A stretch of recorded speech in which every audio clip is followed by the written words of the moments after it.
전쟁의 승리는 하나님께 달려 있습니다. 골리앗과 다윗의 전쟁, 이것은 하나님과 이방신과의 전쟁인데 하나님이 승리하실 것입니다. 왜? 하나님은 천지 만물의 주인 되시기 때문에. 마찬가지로 영적 전쟁도 그 승리 하나님께 달려 있습니다. 영적 전쟁은 혈과 육, 우리가 싸우는 것이 아닙니다. 하나님의 승부를 걸어서 하나님께 그 모든 것들을 멸해 주시고 사해 주신 것이지, 그리고 하나님의 존재를 통해서 하나님의 큰 힘을 통해서 그들이 떠나가는 것이지, 우리가 물건을 치우듯이 우리가 약 먹고 낫듯이 그런 개념이 아니라 하나님의 힘으로 그것을 이기는 것입니다. 우리와 그들이 상대하지만 우리와 그들이 상대하는 것이 아니라 하나님의 힘으로 그를 이겨낼 수 있는 것입니다. 지난 한 주간 돌아보면 수많은 영적 전쟁들이 우리들에게 있었습니다. 각 사람마다 반응은 다릅니다. 어떤 사람은 이건가 저건가 모르면서 영적으로 무디니까 잘 몰라요. 내가 영적 공격을 받고 있는지, 내 생각이 그런지, 환경이 이러니까 그런가 보다 하고 물인지 기름인지 분별하지 못하고 살아가는 사람들이 있습니다. 또 하나는 전신갑주를 입고 깨어 승리하며 지금 내가 영적 공격을 받고 있으니까 말씀으로 기도로 승리해야겠다. 그리고 그런 공격이 들어오면 말씀을 통해서 쳐내고 말씀을 선포함을 통해서 이기는 사람이 바로 영적으로 전신갑주를 취하는 사람입니다. 심지어 이 예배 시간에 또 영적 전쟁이 일어나고 있습니다. 각 심령마다 이 마음에 왔다 갔다 하는 그런 마음들이 있습니다. 마음에 갈등들이 있고 예배를 드리는 예배를 집중하지 못하게 하는 그런 마음들도 있습니다. 그리고 이 안에 근심들이 있습니다. 하나님 말씀이 들려지지 못하게 그렇게 하는 영적 공격들도 있습니다. 어떻게 하면 승리할 수 있을까? 어떻게 하면 패배할 수 있을까? 우리는 그 방법을 다 알고 있습니다. 방법은 다 알고 있다고 승리하는 것이 아닙니다. 방법이 다 나와 있다고 승리하는 것이 아닙니다. 나의 생각과 몸과 마음을 따르면 실패하지만 하나님의 생각, 하나님의 말씀을 따라서 지혜로, 믿음으로 선포하고 믿음으로 취하면 승리하게 되어 있습니다. 그래서 말씀과 기도로 성령 충만하고, 또한 말씀과 기도로 충만했으면 말씀을 읽는 것으로 끝나는 것이 아니라 말씀을 마음에 심어서 자랄 수 있도록 우리가 뿌려야 합니다. 그리고 말씀을 기억하고 말씀을 또 생각하고, 그러면서 하나님이 어떤 분인가, 하나님이 내 삶에 어떻게 간섭하시는가 하나님께 묻고 기도하고, 그것을 통해서 성령 충만함을 통해서 말씀의 인도하심을 받을 수 있습니다. 말씀을 읽었는데 말씀 따로 생활 따로, 예배 따로 생활 따로 살면 그것은 성령 충만한 것이 아니고 능히 이길 수 있는 힘이 없다는 것입니다. 이스라엘과 블레셋과의 전쟁, 또 다윗과 블레셋과의 전쟁, 다윗과 골리앗과의 전쟁, 이기고 지는 것 하나님께 달려 있습니다. 우리는 이미 이 결론은 다 알고 있습니다.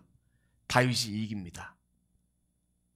우리의 인생 가운데도, 우리 삶 가운데도 하나님이 승리하실 거 아는데 우리가 지는 이유가 뭡니까? 말씀의 검을 사용하지 않기 때문에, 말씀의 방패를 사용하지 않기 때문에, 말씀의 투구를 쓰지 않았기 때문에,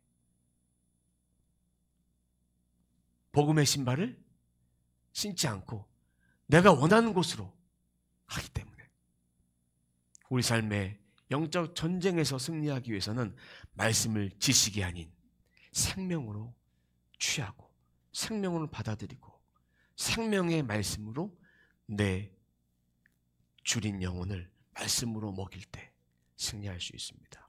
오늘 말씀을 통해서 우리 삶의 패배의 원인을 진단해 보기를 원합니다. 더욱 하나님 의지하고 깨어있기를 주님의 이름으로 축원합니다. 말씀이 아닌 지식, 말씀을 지식이 아닌 생명으로 우리의 마음에 담으십시오. 이게 중요합니다. 생명이다. 담으십시오. 담고 하나님이 과연 어떤 분인가? 말씀을 통해서 읽을 때도 찾으셔야 됩니다. 하나님 어떤 분인가? 하나님이 내 삶에 어떻게 간섭하시는가? 매일 그걸 물으셔야 됩니다. 그것이 바로 말씀의 지혜를 받는 방법입니다. 하나님의 역사하심을 나는 절대적으로 믿습니다. 과거에 일어났던 하나님의 역사, 구약시대, 신약시대 역사, 이런 역사, 하나님이 지금 동일하게 역사하신다. 생명의 주관자 되신다. 나는 절대로 두려워하지 않는다. 담대한다. 말씀을 통해서. 이것이 있으면 우리는 영적 전쟁에 승리할 수 있습니다. 오늘 본문을 중심으로 말씀을 풀어보도록 하겠습니다. 41절입니다. 그 블레셋 사람도 방패든 사람을 앞세우고 다윗에게 점점 가까이 왔다. 두 가지로 나눠봅니다. 그 블레셋 사람도 방패든 사람을 앞세우고, 여기까지 말씀을 봅니다. 블레셋 장수 가운데 골리앗이 있었습니다.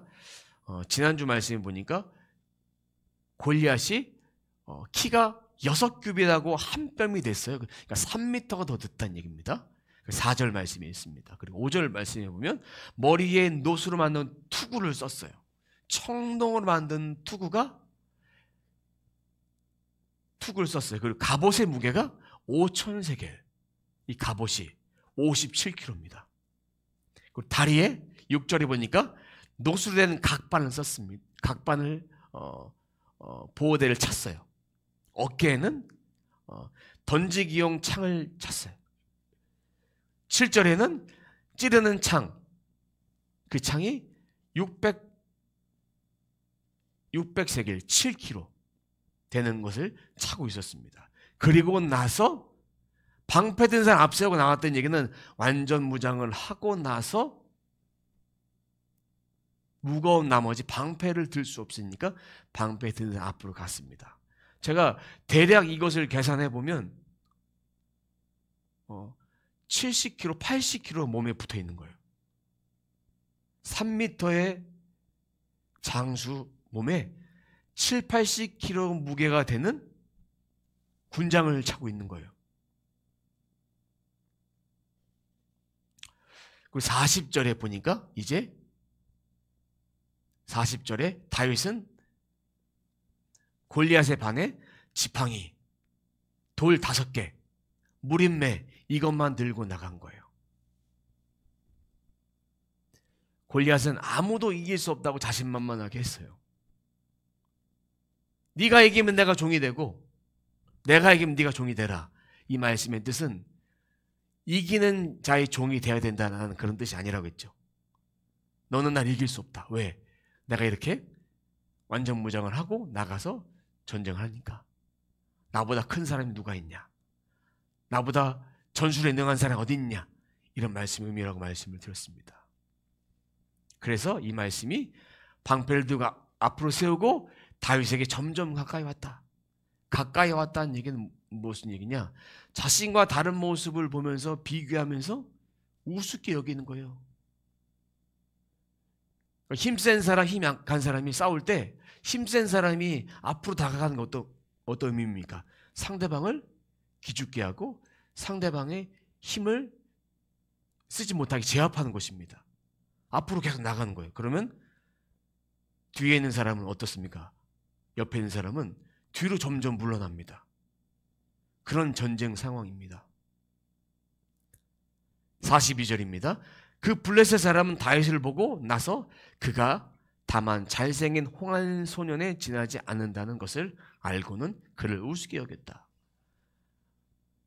골리앗이 다윗을 봤어요. 블레셋 사람이 다윗을 봤다 그랬죠? 봤다는 얘기는 자세히 본 거예요.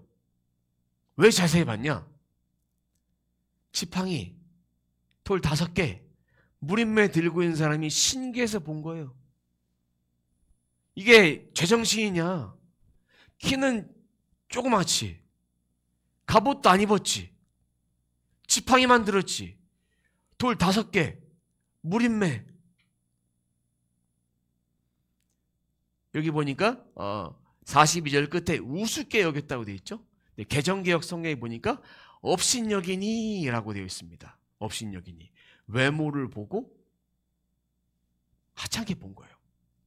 업신여기지 않은 히브리어로 바자라고 합니다. 바자는 무슨 뜻이냐면 싫어하다, 경멸하다. 왜 화가 났냐? 자신은 전쟁에 나갈 최소한의 준비를 다 했어요. 반면 다윗은 돌 5개, 지팡이, 무림매. 기분 나쁜 거예요. 화가 나는 거예요. 몹시 화가 난 거예요. 43절입니다. 그 블레셋 사람은 다윗에게 막대기를 들고 나에게로 나오다니, 이 얘기한 거예요. 다윗이 막대기를 들고 나한테 나오다니, 그러면서 내가 나를 개로 여기는 것이냐? 하고 묻고는 자기 신들의 이름으로 다윗을 저주하였다. 여기 나눠보도록 하겠습니다. 막대기를 들고 오다니, 또 한 가지, 나를 개로 여기는 것이냐? 2가지. 자, 막대기는 언제 쓰는 겁니까? 양떼를 지키기 위해서, 숲을 지날 때, 또 맹수를 또 맹수와 전쟁을 하기 위해서 여러 가지 도구를 씁니다. 근데 막대기는 또 다른 의미가 권위를 상징합니다. 권위. 근데 골리앗은 자신을 우습게 여기고 있다고 생각하는 거예요. 그 때문에 네가 나를 개로 여기냐? 자신이 그걸 받은 거예요. 모습을 보니까 나를 우습게 여기는 것 같아. 본인이 먼저 다윗을 우습게 여겼어요. 근데 개란 말은요, 히브리어로 켈레브라고 합니다. 켈레브는 뭐냐면 상대방을 비하할 때 쓰는 표현이에요. 우리 욕도 그런 비슷한 욕이 있죠. 근데 고대 중동 지방에는 가장 싫어하는 동물 중에 하나가 개예요. 가까이 하지 말아야 될 동물 중에 하나가 개예요. 당시 천하게 생각했던 것이 개입니다. 성경에도 개들도 바닥에 있는 것을, 떨어진 부스개를 취하는데 나도 그것을 먹겠습니다. 그런 표현들이 성경에 있습니다. 자, 그러면 이 모습을 보면 우리가 무엇을 깨달을 수 있을까요? 사람은 자기 속에 있는 것을 말하게 돼 있어요. 골리앗도 그 당시에 가지고 있었던 그 사람들의 모든 성품들, 기본적인 성품들이 있어서 자기가 그렇게 해놓고서 남에게 그런 취급받으니까 화가 나서 네가 나를 개로 보느냐, 나를 우습게 여기냐, 나를 비하하냐, 이렇게 생각한 거예요. 기분 나쁜 거예요. 그러니까 선한 것을 가지고 있는 사람은 선한 말을 하게 돼 있어요.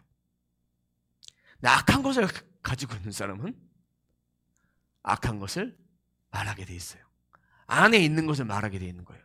그러니까 말씀을 가까이 하는 사람은 이 안에서 말씀을 통해서 이야기할 수밖에 없습니다. 혹여나 잘못 말했다 해도 깨닫고 돌이킬 수밖에 없는 거예요. 세상 방법론을 즐겨 이기면, 무슨 문제가 생기면 세상 방법론을 말하지만 예수님 말씀을 즐겨 이기고 묵상하면 힘든 일이 있고 어려운 일이 있을 때 기도한다는 거예요. 말씀을 본다는 거예요. 세상은 강자에게 고개를 숙여요. 그걸 머릿속에 담고 있으면 강자가 나타나면 고개를 숙입니다. 아부합니다. 그러면 성공할 수 있으니까.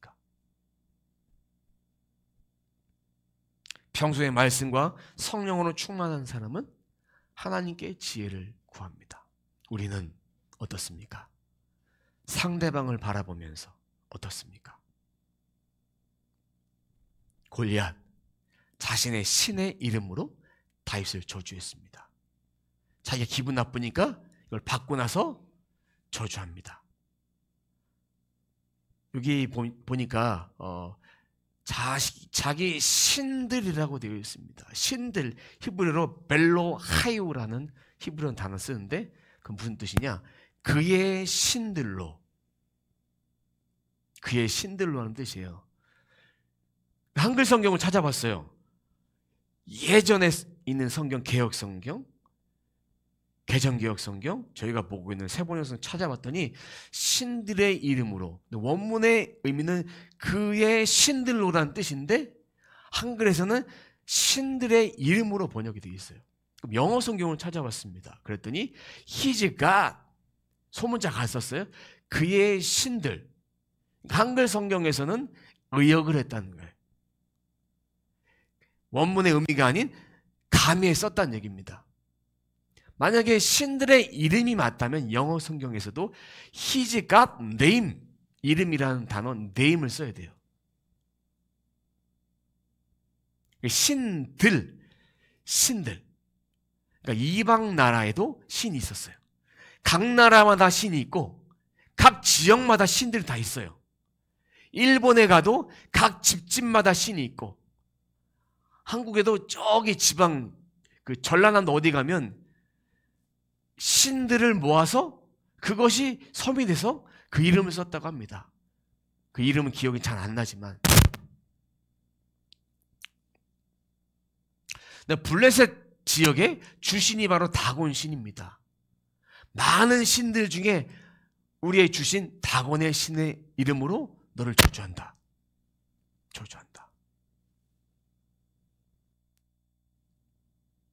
그럼 저주한다라는 뜻은 무슨 뜻이냐? 가볍게 여기다는 뜻이에요. 그러니까 어떤 사람이 가지고 있는 인격을 깎아내리는 거예요. 지위와 인격을 깎아내리는 그런 목적으로 저주한다, 그런 의미를 쓴 거예요. 그러니까 다윗을 저주한 것이고 이스라엘 백성을 저주한 것이고 골리앗이 다윗을 저주했어요. 근데 아무리 다곤 신의 이름으로 저주를 했다고 해도, 그럼 기억나시죠? 사무엘상 전반부에 보면 이스라엘과 블레셋과 전쟁에서 법궤를 뺏겨서 블레셋에 갔어요. 법궤가. 근데 그 신이 법궤 앞에 꼬꾸라져 버렸어요. 박살나 버렸어요. 그럼 이 저주는 힘이 없어요. 아무런 힘이 없는 거예요. 근데 그때 이 블레셋 사람들은 자기네 신이 꼬꾸라졌으니까 그 문지방을 안 넘고 가는 거예요. 거기에 신의 저주가 있으니까. 그렇게 우상숭배를 철저히 했던 그런 사람들입니다. 이 저주는 아무런 힘이 없다. 만군의 여호와의 이름으로 나갔기 때문에. 44절입니다. 그 블레셋 사람이 다윗에게 말하였다. 어서 내 앞으로 오너라. 내가 너의 살점을 공중에 세워 들 짐승의 밥으로 만들어주마. 고대 전쟁을 신들의 전쟁이라고 말씀을 드렸습니다. 상대방에게 기선제압하기 위해서 이 말을 쓴 거예요. 내가 너의 살점을 공중에 세워 들의 짐승의 밥으로 만들어주마. 그러니까 전쟁에 패배할 시 장수의 옷을 벗겨요. 다 벗겨버려요. 왕을 또 생포해서 가기도 합니다.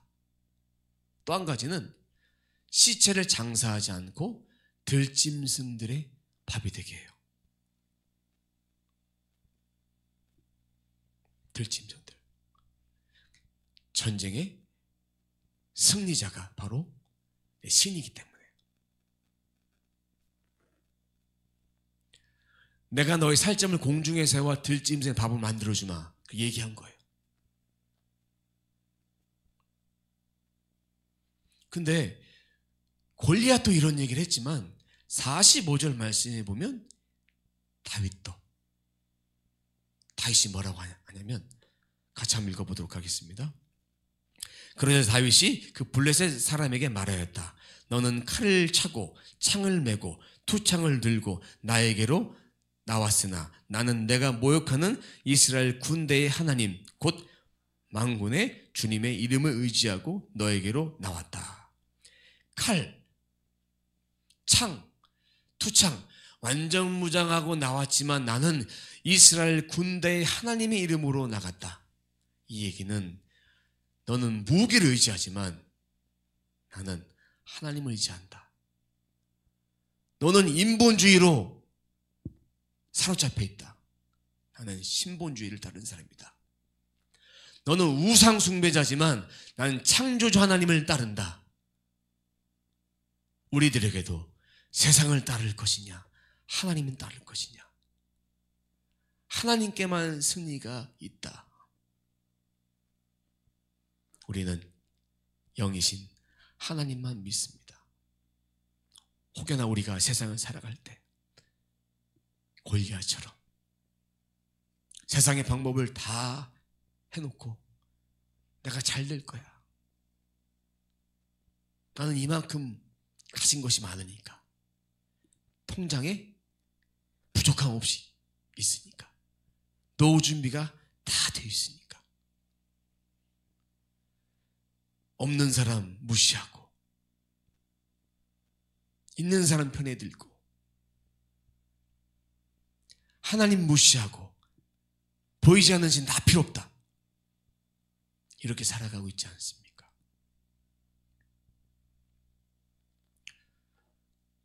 세상은 자기 지혜, 능력, 뭐 일 안 되면 우상을 찾아갑니다. 잡신을 찾아갑니다. 그럼 물어요. 그럼 잡신이 이렇게 하라고 하면 그대로 합니다. 네, 하나님이 하라고 하면 하지 않아요. 누군가가 기도해줘서 잘 됐어요. 그러면 내가 운이 좋은가 보지, 내가 잘해서 됐나 보다, 이렇게 생각합니다. 막 섞여 있어요. 예수 믿는 자도 자식 결혼시킬 때 사주팔자 보고 결혼시켜요. 섞여 있어요. 좋은 거란 막 취하고 싶어 합니다. 세상을 이길 힘은 하나님께 있다. 우리 섞여 있는 거 좀 빼냈으면 좋겠어요. 하나님 믿으면 하나님만 믿었으면 좋겠어요. 말씀을 믿어야 되는데 말씀이 아닌 다른 사람의 말, 잘된 사람의 말을 믿는 거예요. 그냥 말씀대로 믿어보세요. 말씀을 가까이 해보세요. 영의 말씀이 우리 안에 있으면 그 영이 우리의 삶을 인도하신다.